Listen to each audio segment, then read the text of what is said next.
Hello students, previous video lecture जो कि MCQ university के पैटर्न के ऊपर बेस्ड है, उसमें हम लोगों ने 1 से लेकर के 25 क्वेश्चंस कंप्लीट कर लिए थे। उसी सीरीज को आगे बढ़ाते हुए सेकेंड वीडियो लेक्चर स्टार्ट कर रहे हैं, जिसमें हम आज क्वेश्चन नंबर 26 से लेकर के क्वेश्चन नंबर 50 तक कवर अप करेंगे। इसी तरह ये सीरीज स्टेप वाइज आगे हम लोग बढ़ाएंगे। Question number 26, the first item in order of payment to be made by liquidator is, theory का क्वेश्चन है, secured creditors, preferential creditors, option number b, c liquidation expenses, government dues. तो जिन students ने इस फॉर्मेट को देखा होगा तो उन्हें याद आ रहा होगा, सबसे पहले इसमें हम लोग लिक्विडेशन एक्सपेंसेस ही करते हैं, तो ऑप्शन नंबर सी इसका करेक्ट आंसर है। Next question number 27, liquidator statement of receipt and payment is known as, a option cash flow statement, cash book, liquidators financial statement of account, d deficiency. सबसे आसान था ये c liquidators final statement of account. दोनों ही question theory के easy थे। Next question number 28, practical है, थोड़ा ध्यान से। The particulars of assets and liabilities of transferor company is as follows. क्या गिवन है? फिक्स्ड एसेट्स गिवन है, करंट एसेट्स गिवन है, करंट लायबिलिटीज गिवन है, साथ में रिजर्व गिवन है और शेयर कैपिटल गिवन है। आपको यहां पर परचेज कंसीडरेशन कैलकुलेट करना है, जो कि फाइंड करना है। अब इस तरह के क्वेश्चन में जो कॉन्सेप्ट हमारे पास है वो दो तरह से निकलकर सामने आता है, जिसमें हमें परचेज कंसीडरेशन को फाइंड करना होता है। एक, जब हम शेयर कैपिटल और रिजर्व एंड सरप्लस इनको लेते हैं, मतलब शेयर होल्डर फंड के थ्रू रन करते हैं। दूसरा, फिक्स्ड एसेट्स, करंट एसेट्स और करंट लायबिलिटीज का इंपैक्ट लिया जाता है। यहाँ पर फिक्स्ड एसेट्स, करंट एसेट्स और करंट लायबिलिटीज के कॉन्सेप्ट के थ्रू वर्क करेंगे। क्वेश्चन में गिवन है फिक्स्ड एसेट्स की वैल्यू 2,50,000, फिर जैसा आप देख रहे हैं इसी में हम प्लस कर देंगे करंट एसेट्स की वैल्यू 2,70,000 और फिर करंट लायबिलिटीज माइनस करी जाएंगी। फाइनली ये वैल्यू आ जाएगी 3,20,000। यहाँ 3,20,000 की हमारा आंसर है, जो कि ऑप्शन नंबर हमारे पास ए दे रखा है। This is your purchase consideration जब नेचर ऑफ मर्जर हो रहा हो। Next question number 29, liquidator. बहुत बार इस तरीके के क्वेश्चंस कॉम्पिटिटिव एग्जामिनेशन में आ चुके हैं, थोड़ा ध्यान से देखिएगा। The liquidator of a company is entitled to a remuneration of 2% on assets realised and 3% on the amount distributed to unsecured creditors. तो इस क्वेश्चन में बात करी जा रही है लिक्विडेटर्स के रेम्युनरेशन की, कि कितना लिक्विडेटर को रेम्युनरेशन पे किया जाए। सबसे पहले जो ऑप्शन में पॉइंट स्टेप दे रखा है वो है 2% of assets realised, 2% of assets realised. तो क्वेश्चन में आप देखें कि एसेट्स रियलाइज्ड की वैल्यू कितनी दे रखी है।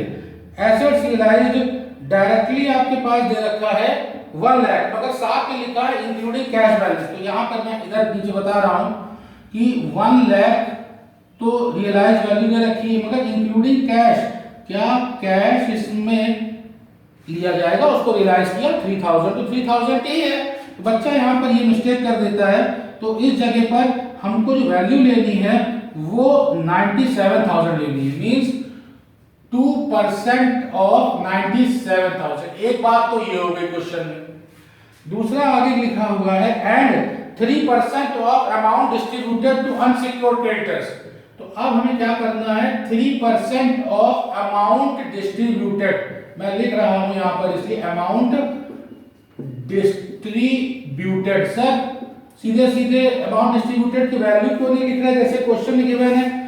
देखिए गिवन है amount available for distribution of unsecured creditors before paying liquidator remuneration was rupees 46,350। ये तो पहले वाली बात हो गई। अब देखें क्वेश्चन में गिवन है 46,350, ये डिस्ट्रीब्यूशन से पहले का पैसा है, मतलब इसमें से अनसिक्योर्ड क्रेडिटर का भी पेमेंट होना है और 3% रेम्यूनरेशन का भी पेमेंट होना है। ध्यान समझिएगा, इसके अंदर 3% रेम्यूनरेशन भी है और जो 100% अनसिक्योर्ड क्रेडिटर को पेमेंट कर रहे हैं वो भी इसके अंदर इंक्लूड है। सर आप कहना क्या चाहते हैं? हम ये कहना चाहते हैं कि ये 103% है। जब पहले वाले का आप कैलकुलेशन कर रहे थे 97 का, तो इसका 2% 2/100 किया था और यहाँ पर अमाउंट डिस्ट्रीब्यूटेड है, तो अमाउंट डिस्ट्रीब्यूटेड की एग्जैक्ट फिगर में 3% ऑलरेडी इंक्लूड है, तो इसका कैलकुलेशन होगा 3/103 इंटू 46,350। ये है आपका अमाउंट डिस्ट्रीब्यूटेड, जिसमें दोनों ही कंटेंट इंक्लूड किए जा चुके हैं। तो इसका वैल्यू हुई 1940 और यहाँ पर हम कैलकुलेट करें 3/103 46,000, तो ये है 1350। जो टोटल देने की बात हुई है इन दोनों को ऐड करके वो हुआ 3290। अब अगर आप ऑप्शन देखें तो ये आपका ऑप्शन नंबर डी क्वेश्चन का गिवन है। कभी कभी क्वेश्चन में इसमें कैश भी गिवन होता है कि कैश कितना पे कर रहे हैं, तो कैश एडिशनली हम लोग एक साथ और ऐड कर देंगे, पॉइंट नंबर 3 लिख करके कैश की वैल्यू ऐड कर दी जाती है। नेक्स्ट क्वेश्चन पे आते हैं 30, जो कि थ्योरी का है। When one existing company acquires the business of two or more similar companies, it is termed as, देखिए वन एग्जिस्टिंग कंपनी है, ऑलरेडी एग्जिस्ट कर रही है और वो टू और मोर उसी जैसी अपने अंदर ले रही है, मतलब इंक्लूड कर ले रही है, अब्सॉर्ब कर ले रही है। तो अब्सॉर्ब वर्ड से ही आपको ऑप्शन नंबर बी दिख रहा है, अब्सॉर्प्शन इसका आंसर करेक्ट है।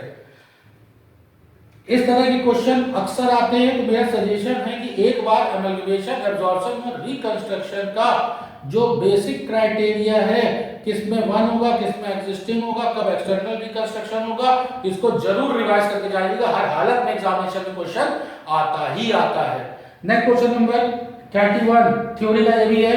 The difference between book value of liability and actual payment of liabilities is transferred to, क्या कहना चाह रहा है क्वेश्चन? लायबिलिटी कोई पेमेंट हो सकती है और उसके बाद में एक्चुअल पेमेंट कुछ और किया गया, मतलब लायबिलिटी जो है वो 20,000 है और जो पेमेंट निकल के आया वो मान लीजिए 18,000 निकल के आया, तो 2,000 का डिफरेंस हो गया। तो ये 2,000 का डिफरेंस कहाँ ट्रांसफर किया जाएगा, इसी को पूछ रहा है। क्या P&L में होगा, क्या गुडविल माना जाएगा, क्या कैपिटल रिजर्व होगा? नहीं, ये रियलाइजेशन में होगा, क्योंकि वाइंडिंग अप ऑफ कंपनी के समय के ये होने वाले एक्सपेंसेस हैं। हेलो स्टूडेंट्स, थोड़ा ध्यान से, नेक्स्ट क्वेश्चन हमारा प्रैक्टिकल का है। क्वेश्चन नंबर 32 गिवन है, assets purchased 18 lakh, liabilities 1,40,000, purchase consideration 15 lakh. क्या कह रहा है क्वेश्चन?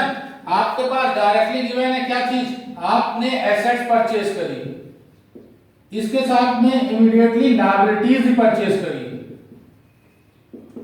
तो एसेट्स और लायबिलिटीज पे जब आप डिफरेंस लोगे तभी तो आपको नेट एसेट्स मिलेगा।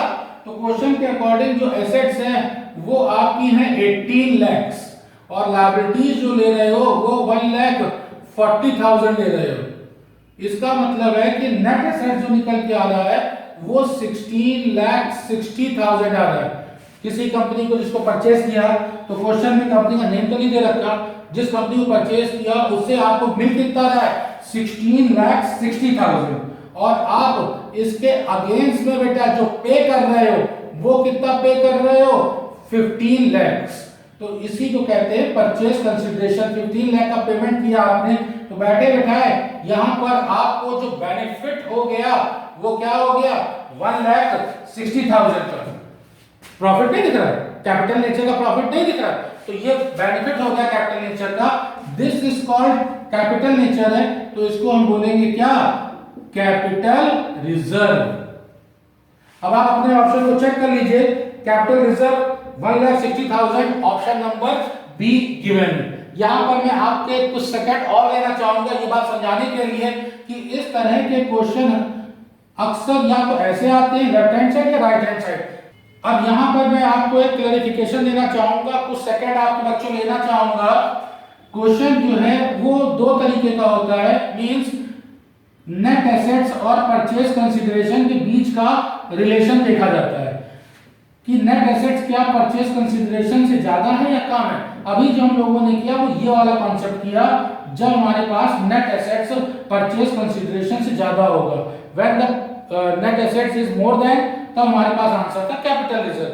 ठीक इसका उल्टा भी क्वेश्चन हो सकता है, जब नेट एसेट्स परचेज कंसीडरेशन से कम हो, मींस परचेज कंसीडरेशन की वैल्यू ज्यादा हो, जितना हम परचेज कर रहे हैं उससे ज्यादा दे रहे हैं, एक्सेस दे रहे हैं, तो इस कंडीशन में गुडविल होती है। तो जब ऑप्शन आता है तो उसमें कैपिटल रिजर्व और गुडविल दोनों ही देते हैं, ताकि बच्चे कहीं कंफ्यूज हो रहा हो तो गलत कर दे। तो आप अपने ऑप्शन में भी देखो कैपिटल रिजर्व भी है और गुडविल भी, मतलब गुडविल कब होगा, जब नेट एसेट परचेज कंसीडरेशन से कम होगा, और जब परचेज कंसीडरेशन से नेट एसेट्स ज्यादा होगा तब आप हमेशा उसको कैपिटल रिजर्व की तरह एक्सप्लेन करके लिखोगे।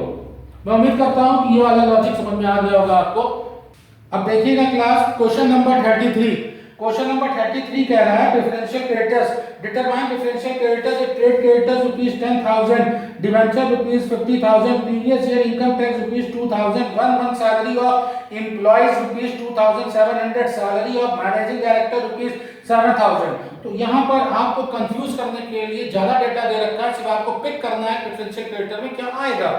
तो जैसा आपको पता है कि ट्रेड क्रेडिटर्स डिफरेंशियल क्रेडिटर के पार्ट में नहीं होते, डिबेंचर्स नहीं होते, छोड़ दो, क्योंकि रूल रेगुलेशन से एक बार आप पढ़ेंगे, पढ़ा होगा, देखा होगा, रूल के ऊपर टोटली बेस्ड है, तो उसके अकॉर्डिंग गवर्नमेंट ड्यूज होंगे वो आने ही है। तो प्रीवियस ईयर इनकम टैक्स 2000 आ जाएगा, 1 मंथ सैलरी ऑफ एम्प्लॉयज आ जाएगा 2700, मतलब 4700, then salary of managing director, ये तो मैनेजिंग डायरेक्टर काउंट ही नहीं होगा। क्यों नहीं होगा सर मैनेजिंग डायरेक्टर, अरे कंपनी बंद हो रही है तो मैनेजिंग डायरेक्टर को तो पहले ही पता हो गया ना, कोई एम्प्लॉय के डिफरेंशियल में नहीं आता, तो इसलिए हम उसको इंक्लूड नहीं करेंगे। तो टोटल हमारे पास हो जाएगा 4700। आप अपना ऑप्शन चेक कर लीजिए कि 4700 है, ये ऑप्शन नंबर डी है, 4700 आपका आंसर। नेक्स्ट क्वेश्चन नंबर 34 जो कि थ्योरी का है, एक बार sweet equity shares means equity shares issued by company to its director of employ. तो जो भी स्वीट इक्विटी है वो डायरेक्टर को और एम्प्लॉय को इशू करते हैं, तो वो ये कहना चाह रहा है क्वेश्चन कि कौन से होंगे, एट अ डिस्काउंट होंगे, for consideration other than cash, for providing their know how, ये भी होगा, बिल्कुल ठीक है। एट अ डिस्काउंट बच्चों को कंफ्यूज करता है। एट अ डिस्काउंट शब्द यहाँ पर डिस्काउंट जिंदा है, इसी जगह के लिए स्वीट इक्विटी के लिए, नॉर्मल शेयर पे डिस्काउंट इशू ही नहीं होता, तो आप कंफ्यूज ना हो, तो नॉर्मल शेयर के लिए है, ये इक्विटी स्वीट इक्विटी पर डिस्काउंट अभी जिंदा है। Then option number C, for making available rights in nature of intellectual property right और वैल्यू एडिशन, ये भी लेंगे। तो एबीसी जब तीनों लेंगे तो ऑप्शन नंबर डी आपका रहेगा all of the above. Next question पे आते हैं, question number 35। ABC agreed to issue 3 shares of 10 rupees each, ₹9 paid up at market value of ₹15 per share for every 5 shares in the transferor company.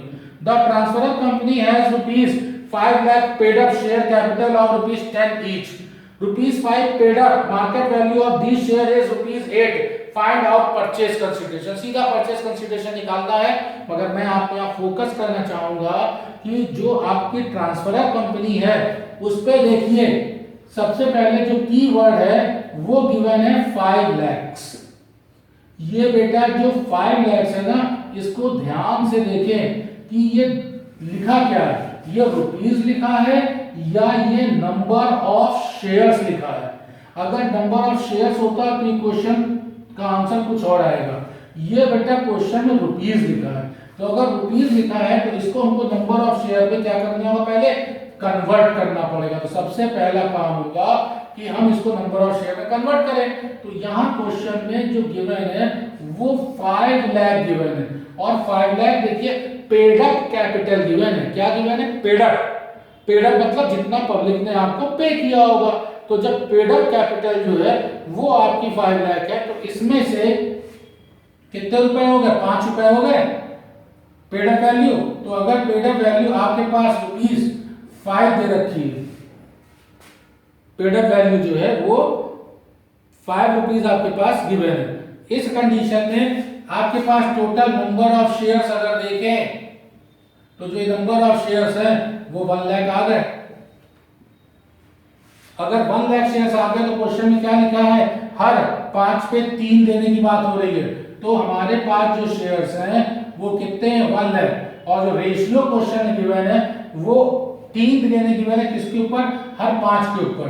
तो इसका मतलब company इनको कितने shares दे रही होगी, इनको 16,000 शेयर्स दे रही होगी।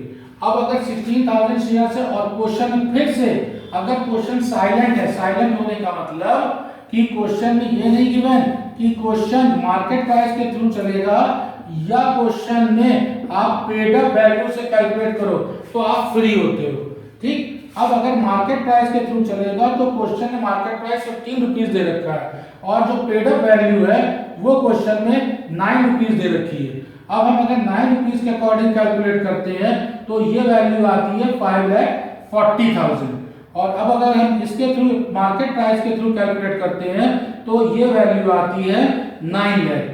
सर हम करें किसके थ्रू, हम मार्केट के थ्रू करें या हम पेड अप वैल्यू के थ्रू करें? तो मेरा सजेशन ये है, अगर क्वेश्चन साइलेंट है, मार्केट के बारे में कुछ नहीं कह रहा है, तो ऐसी हालत में आप पेड अप के थ्रू चलिए और 5,40,000 का जो ऑप्शन है इसको आप चूज कर लीजिए। इसका मतलब ऑप्शन नंबर बी ये आपका करेक्ट हो जाएगा। सर अगर ऑप्शन नंबर 9 लाख लगा दे मतलब ऑप्शन नंबर सी लगा दे तो ये भी ऑप्शन करेक्ट है क्योंकि आपके पास ऑप्शनल होता है, मगर इसमें अगर नहीं लिखा है तो सजेस्ट यही करूंगा पेड अप 9 रुपीस के अकॉर्डिंग ही इसको आप कैलकुलेट करिए। Clear class? तो यहाँ पर जो कीवर्ड था वो नंबर ऑफ शेयर्स का सबसे पहले कैलकुलेशन जो है वो देने की बात हुई थी कि ये हमारे पास होना चाहिए। आगे अब हम बढ़ते हैं कि इसके ऊपर कैसे कैलकुलेशन किया जाए। तो कुछ और तरीके भी हैं इसको करने के लिए जिसका आंसर 4,50,000 जो है वो आपका आ जाता है। देखिए कैसे, 5 लाख आपके पास रुपीस दे रखा है और इस 5 लाख पे बोला जा रहा है कि 3 शेयर दिए जाएंगे हर एक 5 वालों के लिए। तो ऐसी हालत में ये जो रेशियो के अकॉर्डिंग रुपीस हुआ ये 3 लाख रुपीस हो गया कि नहीं हो गया? तो कंपनी में 3 लाख का ये आइटम आपको दे दिया जाएगा। अब इसकी जो फेस वैल्यू दे रखी है वो कितनी दे रखी है, 10 रुपीस। तो इसका मतलब नंबर ऑफ शेयर्स कितने हो गए, आपके पास 30,000 शेयर्स हो गए। अब अगर 30,000 शेयर्स क्योंकि 10 रुपीस का एक शेयर दे रखा था, 30,000 शेयर्स हैं और इनकी मार्केट प्राइस जो है वो 15 रुपए है जैसे यहाँ बताया गया। तो इस तरीके से इसका आंसर आता है 4,50,000। तो कुछ स्टूडेंट्स 4,50,000 आंसर डायरेक्टली निकालते हैं, ये मेरे अकॉर्डिंग गलत है। मैंने यहाँ करके बता दिया, आप रिवाइंड करके बाद देख लीजिएगा।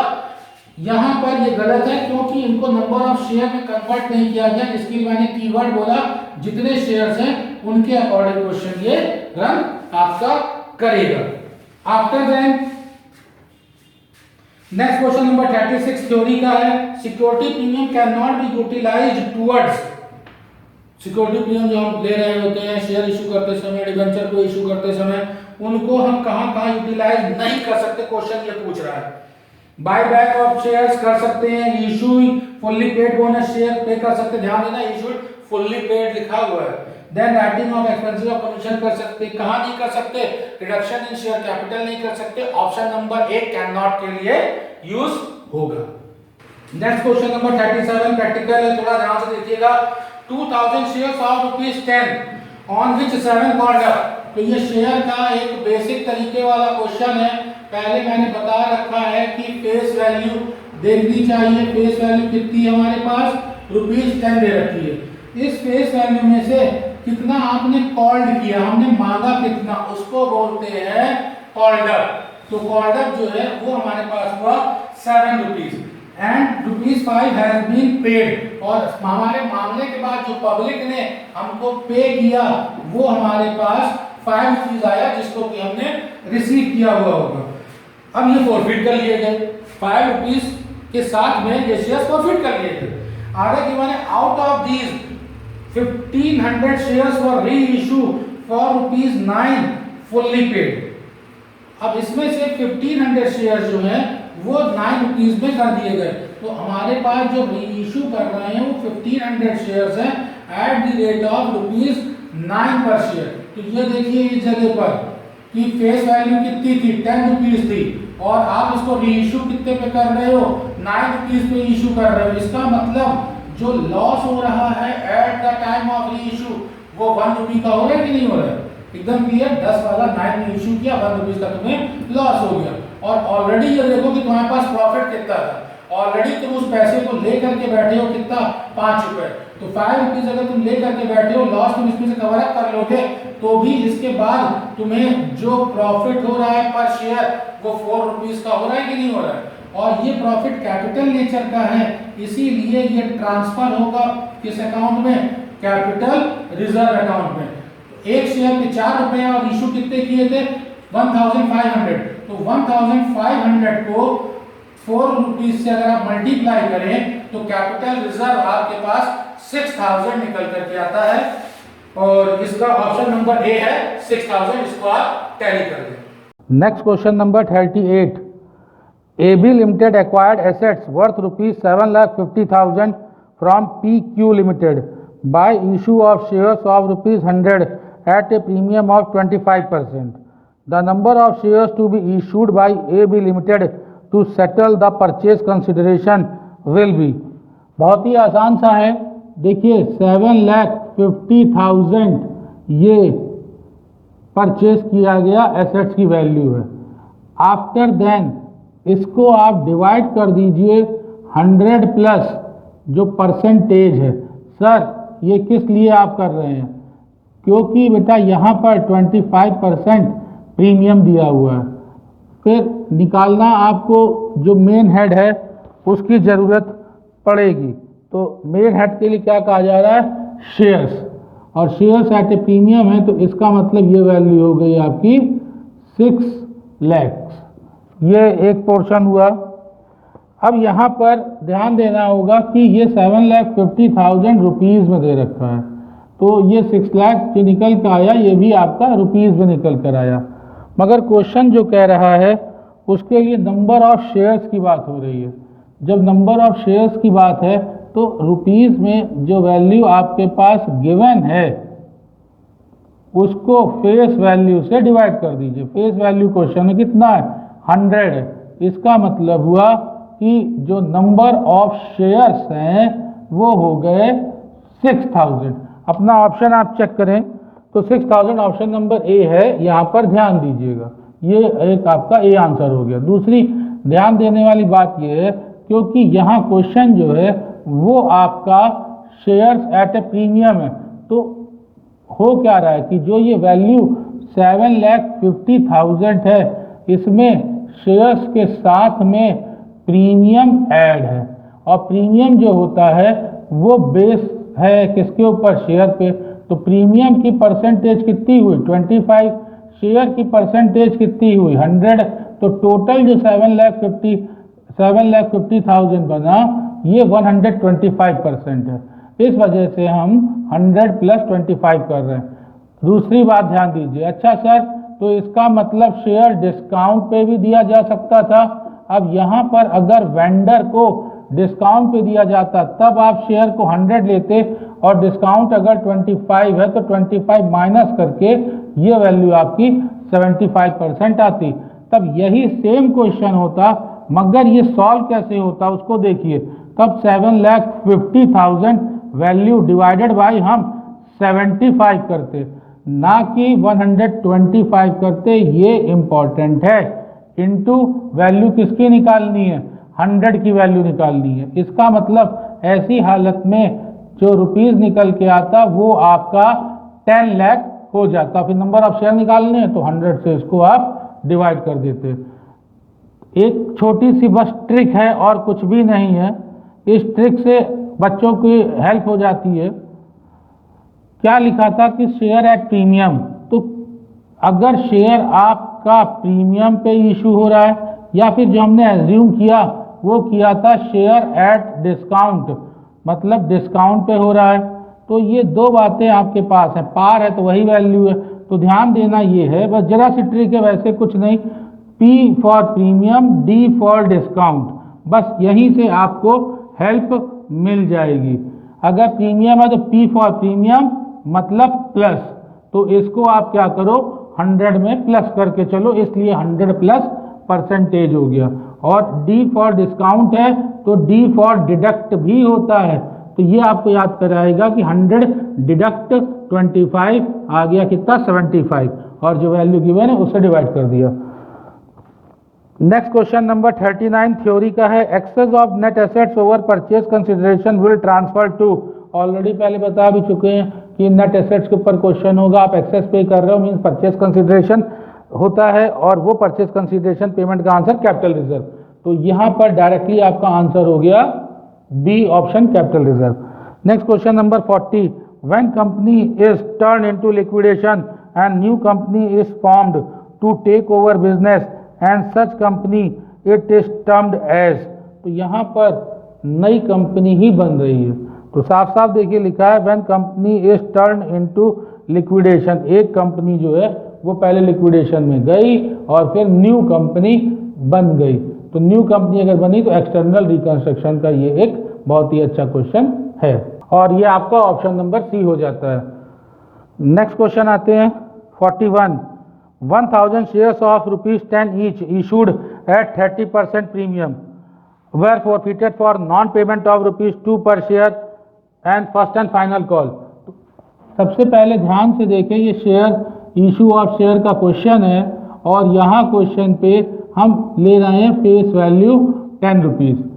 क्वेश्चन में क्या मिल चुका है आपको, एप्लीकेशन क्योंकि कभी भी डिफॉल्टर की नहीं होती।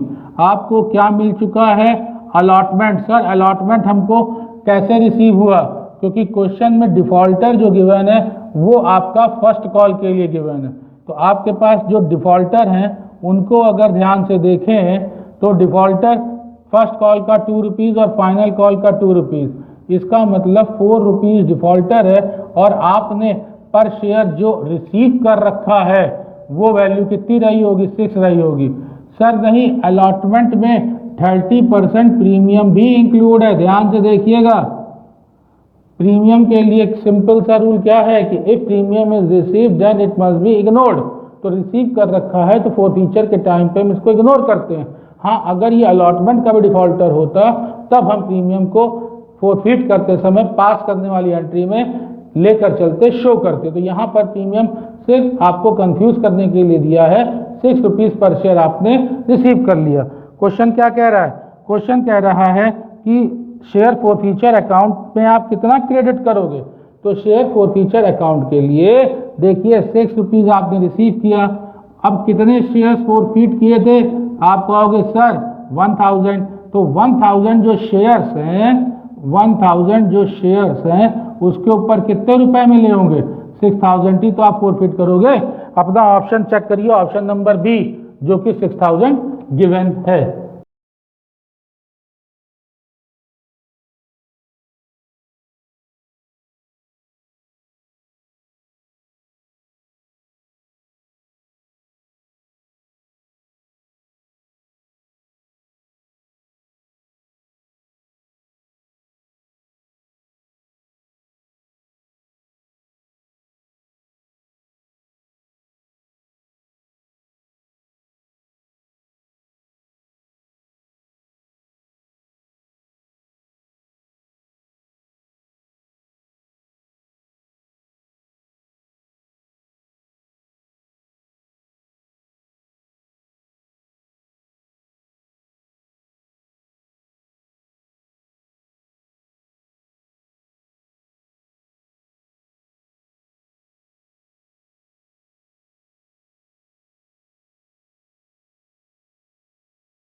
अब देखिए बेटा क्वेश्चन नंबर 45 की बात करते हैं।